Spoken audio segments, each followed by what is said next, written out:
Some of you are probably wondering, how do you go from being a police officer to a managing partner of a financial firm? And the answer is very carefully. 12 years with the company.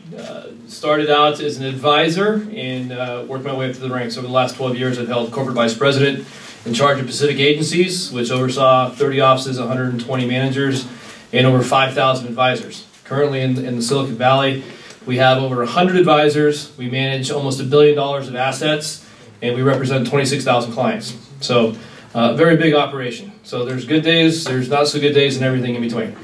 So the question is how many of you are worried about what your current investment strategy is under the new tax law?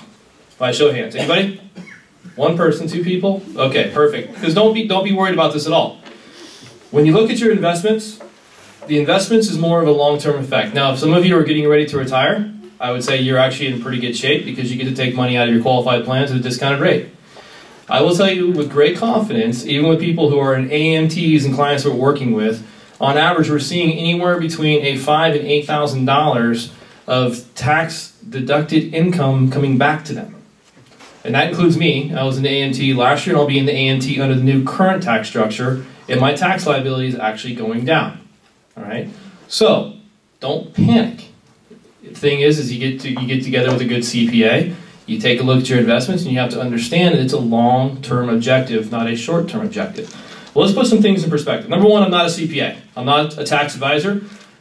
We have people on staff that are much smarter in the tax arena than I am. I know enough to be dangerous, and I'm going to talk more about generalities than I am specifics before two speakers before me. So here's a question, all right? I'm going to give you half of the answer. How many of you have been employed since 1986? A couple of you, all right? How many times has tax law changed since you've been employed? 10 times. Okay, everybody's still okay, right? We're all still here? All right. So the first Reform Act was back in 1986. Now here is a trivia question for you. I'm going to write it up on the whiteboard. Everybody can hear me okay? Yeah. Can talk pretty loud. What's the highest federal tax rate we've seen in American history? It was in 1964. Anybody know? 70%. Close. Who said 90? 90 something percent. Okay, 1964. 90%. You guys remember a guy by the name of Ronald Reagan? Okay, what was Ronald Reagan doing in 1964? He was an actor. Guess what? He made his first $1 million then. Guess what $1 million did? Put you in a 90% tax bracket. Part of the reason why he got into politics was because he didn't like paying high taxes. So when he got into office in the early 1980s, okay, we saw the creation of the 401k. Did we not? Okay. And we saw tax liabilities reduced to 70%. The gentleman back here said. Okay. So, 1981, 70%. Now, who would like to pay those federal income tax rates? No one. Anybody? No. Okay. What was our deficit back then? You guys know? Wasn't very high. Okay. Over the last 35 years, our federal deficit has continued to increase. Now, our two CPAs said that this tax reform law basically goes dormant when? What year? 2018. 2026. We go back to what we were. And we see taxes go up across the board on average 3%. Okay? So how do we navigate through all of this? Because you see up on the board, I got 5 tax changes between 1986 and 2003. Well, it doesn't stop there. Look what we have now, 2004 to currently 2017. So, what does that mean? Between now and the time that you retire, depending on how old you are, I am 42 years of age, I will probably see tax changes for another 15 times between now and age 65, based upon the current trend. Okay? So it's not time for panic. Now, if you want to take a picture, we got a very nice screenshot up here of what the tax rates look like. Okay? So, as they talked about earlier, I'm not going to go back over this again. How do you factor this into your current retirement strategy? So let me ask you a question. All right, how many people in here contribute to a 401k or an IRA? Anybody not contributing to a 401k or an IRA? Okay, you're not contributing? I didn't have any significant compensation income. Okay. Perfect. Mainly passive income, which you can't. Right? Okay, perfect. So here's the point I want to make. And I'm gonna make this real quick because I know it's getting late. Here's what we do. You have two different types of asset classes, right? Pre-tax, after-tax. 401k is classified as what? Pre-tax or an after-tax asset? Pre-tax. Why is it pre-tax? Because the money that goes in before we pay income tax out of our paychecks, which adjusts our income, right? Okay. Back in 1981, the reason why people were so excited about the 401k is because how many tax brackets do we have? How many tax brackets did we have back then? 15. How would you like to manage 15 tax brackets?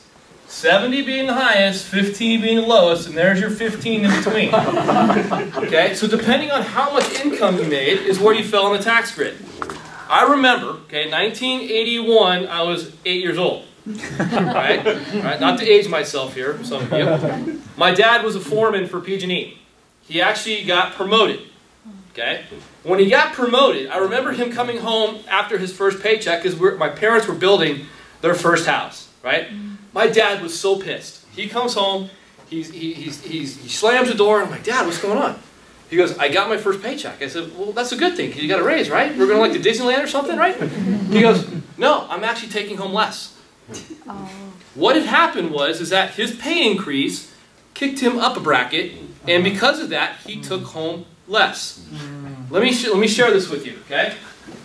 Now, in 1981, $100,000 income, not 100%, $100,000 income, inflated adjusted today is about $265, okay? If you made $100,000 back then, that puts you in a 59% tax bracket. So the thought process was, and I'm going to use round numbers. You couldn't put 20% in your 401k, but I'm going to use round numbers for this example. If I took 20% of my income into a 401k or deferred it, and adjusted my income to 80 grand, guess what my tax bracket is now? 47%. I got an 11% tax deduction based upon just deferring the income into my 401k. Is that a good deal? Okay.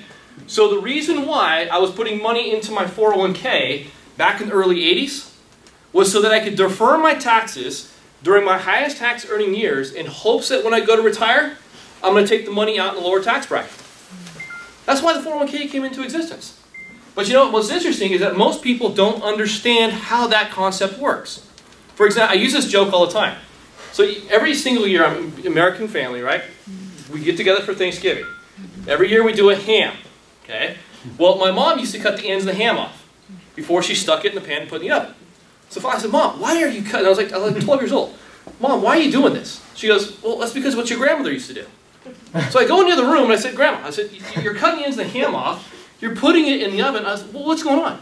Well, great-grandmother, she's laying in the recliner watching the Macy's Day Parade, right? With her Moscow Mule, thinking she's all that. She starts laughing. She goes, honey, she goes, I had to cut the ends of the ham off so it would fit in the oven. So the reason why something was going on 4 generations ago got carried forward and nobody knew why. But we just did it. Well, guess what? Savings and investing is no different. We continue to carry forward this generation over generation over generation, right? So here's the thing. The people who did this back in the early 80s worked really, really well. Why? Because if they took that $80,000 out last year, that put them in a 25% bracket.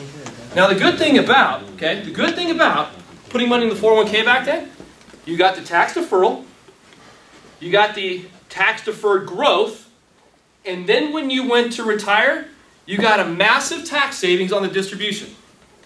Is that a 3-way win? Who would like that? Okay. Now, if you do it under 2018 law, guess what you get now? 22%. How would you like an additional 3% income increase?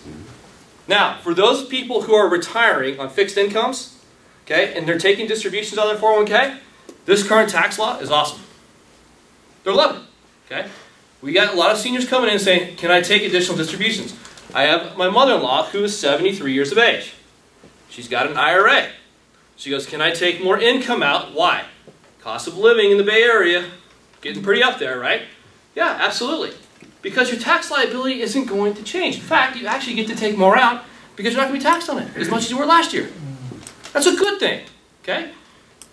Now, how many of you believe, and we already know that the tax law is going to change, right? It's going to revert back in a few years, that we're going to be in this low tax bracket forever.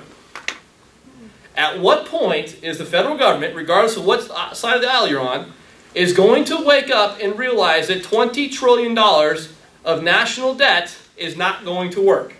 Okay? Now, do any of you have a printing machine in your backyard? No, you don't, right? So the only way that you can make more money is to either trade time for dollars, create a business, make money in the stock market, whatever the case may be. The government, they just go and they start printing. Okay? What really scares me isn't necessarily the run on the market. If you take a look at what happened to Japan in the mid-'80s, right? In the low interest rate environment, in the recession that hit Japan, when they came into the US and started buying up properties and everything else, okay? What happened to Japan? They crumbled. They've been in a low interest rate environment for over 40 years. Okay? I don't know, and our chief financial officer of New York Life, who's a much smarter man than I, has actually been with the Wall Street Journal, on Fox Business, CNN Business, MSNBC, saying that we could be in this low interest rate environment for a very long time. Okay? Now, why is that? Look at the housing market right now. When you start to uptick interest rates on $1 million properties, what happens? Does the property value go up or go down? Down. Down. We're sitting on a powder keg. Okay? People need to start waking up and get their head out of the sand. You can no longer be an ostrich in this environment. And I'm going to tell you right now, the Silicon Valley is much more fractured than you think it is. When you got companies that are 30, 40 times earnings, 30 and 40 times earnings, how do you justify that long term? Any company that gets up around 7 to 15 times earnings, you start to kind of shake your head and go, wait a second here. Is the value proposition of the growth of that particular stock actually worth it? And at what point in time do you sell? You follow me? Okay. Now, let's go back to this for a second. How do we take this and put it to your advantage? Because if you're putting money in your 401k at a 22 or 25 or 30% taxable rate now, okay, and we don't know what taxes are going to do. I'm not standing up here saying taxes are going to go up tomorrow, 10 years, I don't know. All I'm going to say is that you plan for the best, right, or plan for the worst and hope for the best, right? So taxes go from 22, 25 to 30, 35, 40, and I'm deferring at a lower bracket to take out higher later. Who won? Me or the government? The government. How much money right now is sitting in qualified plans? $12.5 trillion. There's $12.5 trillion sitting in qualified plans right now that's going to be distributed over the next 25 years. At some point in time, the government's going to be saying, hey, we're going to take a little bit of that. We're going to give you a little bit now because here's what I believe. I believe the reason why these tax cuts went into effect is so that they can adjust interest rates and try to stabilize an unbalanced economy. And the moment that they do that, the sunset provisions are going to go in, and now we're going to see a whole different economy in 2025, 2026, but I think it's going to happen before that. I think we're going to start to see some corrections around the market between 2020 and 2021. It's on the horizon. We're going to ride this for a couple more years, and then we're going to see the correction. Now, why do I say 2020, 2021? What happens in 2020? Election years. What happens historically in election years? Markets start to adjust. Go back and read your history. Okay? So here's what we do. This is still a very viable option. Why? How many of you get a matching contribution from your employer? 10%. Perfect. First group accumulations always take the free money, right? So here's what we do. I want to get you to this next slide here so you can kind of see what I'm talking about here. Oop. If I create two bags, and let's assume for a minute I want that 80 grand, which is currently at 22%. All right? Everything coming out of the pre-tax side of the fence is going to be a taxable event. Are we in agreement with that? So if I take 80,000 out, I'm at a 22% federal tax rate without looking at state. However, if this is 100% taxable, what if I took a portion of my income out tax-free? Anybody want to do that? Sure. Okay, now here's the good news. Even politicians like to cheat the system. All right, they haven't taken away all the tax breaks yet. What 3 vehicles do I have in my disposal that I can pull income out, okay, in retirement on a tax-free basis? Annuity? Nope, annuities will be partially taxed, Okay. depending on it. Okay, only the gain. A Roth Basis won't be IRA. taxed, so there's a partial tax there. A Roth IRA. There you go, Roth IRA. How many of you have a Roth 401k at work? Okay, here's my recommendation, free advice. Go enroll. Start putting money into it. Okay? A Roth Roth 401k. Roth 401k. But that's after tax. It is after tax. Okay, but I'm going to make my point here in a second. What's the second one? Okay, the second one is tax-free municipal bonds. Okay, so all those nice little ballot bonds you guys vote on, we got a bunch coming up in June. Those are all bond measures that the state of California sells off to brokerage houses. They package them up, they put them into the open market, and you buy California debt. You get a tax-free distribution off of that. That still may be subject to AMT. Absolutely it is. Absolutely. Okay. Now what's the third thing? Third thing is life insurance.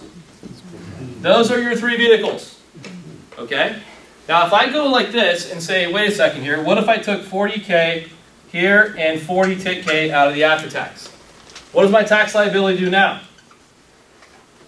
This goes to 12% currently, and when the tax rates go back to 2026, it goes to 15. If I'm not paying any income tax on the second 40 grand, guess what I get to do? Whatever my tax liability is either going to be 7.5% or 6% under the current tax law. So I always ask my clients this question. You get to choose. Okay, it's your plan. You can either take it at 6, 7.5, 10, 15, 25, potentially higher. Which one would you do? No. Absolutely. Okay? So the ends of the ham conversation, we stop cutting the ends of the ham off. This is basically what we do. All right? What we look at first is the assets, not the individual investments. It's the asset classes. Because here's the thing. What we're seeing right now, all right, please take my word for this, okay?